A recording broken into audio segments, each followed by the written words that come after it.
Weather coverage you can count on.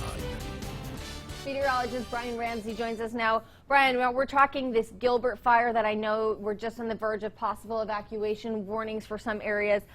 Can you tell me about the conditions that right now that firefighters are up against? Yeah, so this fire at Palo Cedro, it's just southeast of Redding. I actually have a live camera showing you where this fire is, just showing you kind of the image of it. I do have some good news. A few minutes ago, or probably just 10 minutes ago, the smoke in this camera was twice as much. So it does look like the firefighters are really attacking this fire, but we will be monitoring this. We do have a camera. This is from alertwildfire.org. So we will be monitoring this image, this live camera, to make sure this fire does not spread. As far as fire conditions, right now those wind speeds are really picking up right now. They're above 15 miles per hour in Palo Cedro, 14 miles per hour in Redding, 17 in Red Bluff. They're from the south, and they are blowing quite strong, so that fire would probably head north because it would head with the fire, so we'll be keeping an eye on that. As far as your gusts and humidity, very low, but as we go into tonight, relative humidity values are still going to be below 30% up there in Redding. They'll be above 30% farther in the valley, and those wind speeds will kind of vary, but they should be calming down somewhat as we go to Redding for tonight. As for tomorrow, fire danger, we'll have another high fire danger day out there with relative humidity values in the teens across the valley and in the mountains, with wind speeds a little stronger in the valley than they are in those mountain locations for tomorrow.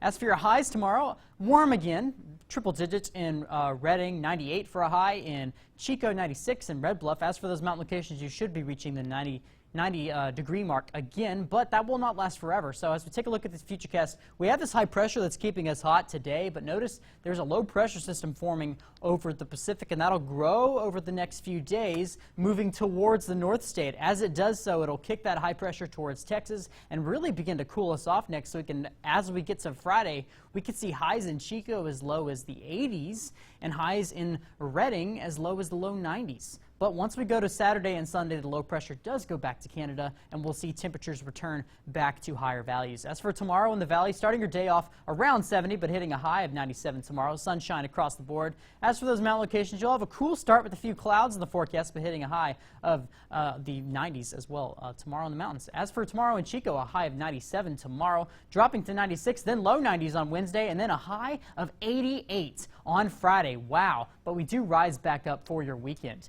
As for Redding, a high of 102 degrees on Monday, rising to 101 on Tuesday, but we do get back to the 90-digit values on Thursday with a few clouds in the forecast as well for Redding, and then highs back in the upper 90s by your weekend.